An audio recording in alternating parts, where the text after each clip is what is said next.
पाशं शिरिपुर्वन्दमी पत्रं यत्र विहायसि प्रविपुले स्थातुं क्षणं न क्षमम् तत्रास्ते गुणरत्नरोहणगिरि यो देवदेवो महान् चित्रं नात्र करोति कस्य मनसा दृष्टा पुरे श्रीपुरे सश्रीपार्श्वजिनेश्वरो विजयते दिग्वाससां सासनम् पत्र टिके न जहाँ अधर में गुण रत्नों का गिरिवर हो कितना विस्मय किसे नहीं हो चलो देख लो शिरपुर को देवों के भी देव पास जिन अंतरिक्ष में शांत रहे युगों युगों तक दिगंबरों का जिन शासन जयवंत रहे जिन शासन जयवंत रहे।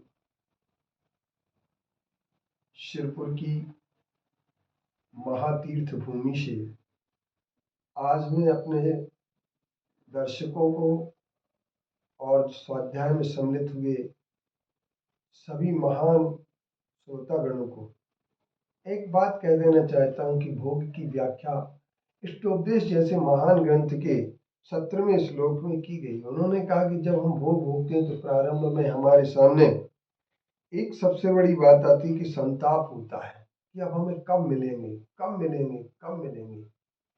लेकिन जब मिल जाते हैं और हम उनको भोगना शुरू कर देते हैं तो भोगों से तृप्ति नहीं होती है। पहली चीज तो न मिलने पर व्यक्ति के अंदर दुख और संताप रहता है, उसे प्राप्त करने की तड़फन होती है। मिल जाते हैं तो समय तृष्णा होती है और जब व्यक्ति भोगने लगता है तो उनके भोगों को त्यागना बहुत मुश्किल होता है और जब भोगों को भोग करके त्याग नहीं पाते हैं तो ऐसी स्थिति में वो कहते हैं, आचार्य कहते हैं कि ऐसे भोगों की कामना कोई ज्ञानी जीव तो नहीं करते हैं। इन भोगों की कामना अज्ञानी जीव ही करते हैं। भोग बुरे भवरोग बढ़ावे बैरी हैं जग जी के बेरस होए विपाक समय अरु सेवत लागिनी के। भोगों की भोगने की इच्छा जब प्रबल होती है और व्यक्ति भोग भोगने लगता है तो क्रूरता भी मन में आ जाती है। एक आतंकवादी की क्रूरता और भोग कामना रखने वाले भोगी की क्रूरता में कोई ज्यादा अंतर नहीं होता है।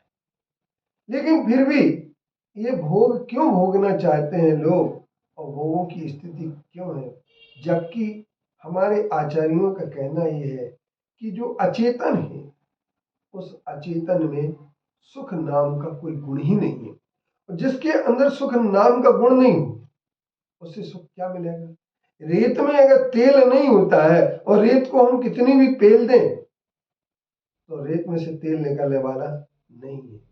ठीक इसी तरीके से पानी से नवनीत नहीं मिलता है। लक्ष्मी मिले मिलन हो मम हो विवाह है मूल को विषय की दिन रेन चाह पैसाधु किंतु सुख ना पर में बताते।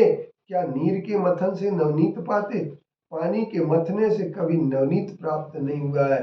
ठीक इसी तरीके से भोग के भोगने से कभी सच्चे सुख की प्राप्ति नहीं हुई है। सुख मान्यता की बात होती है। सिर्फ व्यक्ति अपनी मान्यता रखता है और अपनी मान्यता में ये तय कर लेता है कि मुझे सुख मिल रहा है। एक काल्पनिक सुख है, शाश्वत सुख नहीं है, अक्षय सुख नहीं है। क्योंकि सुख की तो 5 विशेषताएं होती हैं। सबसे पहले सुख वही कहलाता है जो स्वाधीन हो, नंबर 1। नंबर 2 सुख वही जो शाश्वत हो। नंबर 3 सुख वही जो अक्षय हो। नंबर 4 जो बाधा से रहित हो। नंबर 5 इंद्रिय से नहीं आत्मा से उत्पन्न हो। ये 5 विशेषताएं जिस सुख में होती हैं वही सुख होता है। और भोग जब भी हम भोगेंगे तो पराधीन निश्चित तौर पर होंगे। जब हम पराधीन होंगे तो पराधीन होने के बाद हमारे अंदर एक सबसे बड़ी बात ये आएगी कि पराधीन सपनों सुख नाही कर विचार अपने मन माही। गोस्वामी तुलसीदास जी ने भी एक चौपाई में कह दिया रामचरितमानस में कि पराधीनता जिसके पास होती है उसे सच्चे सुख की प्राप्ति नहीं होती है।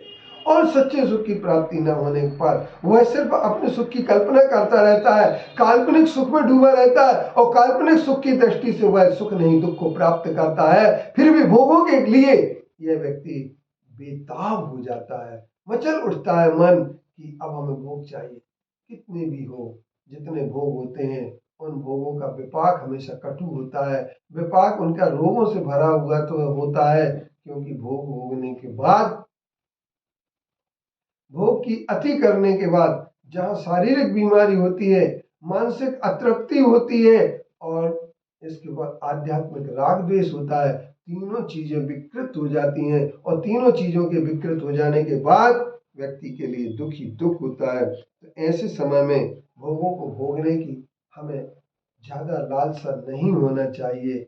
भोगों को त्याग करने की भीतर से भावना होना चाहिए। जितने हम भोगों का त्याग करेंगे उतने ही हम महान बनेंगे और हम अपने जीवन को अच्छा, श्रेष्ठ, नेक और भला बना सकेंगे। आइए हम सच्चे सुख को प्राप्त करने की प्रयास करें। भोगों से सच्चे सुख नहीं मिल सकता है, इस बात का निर्णय करके और अंतिम रूप में हम तय कर लें कि भोगों से सच्चा सुख प्राप्त होने वाला नहीं है।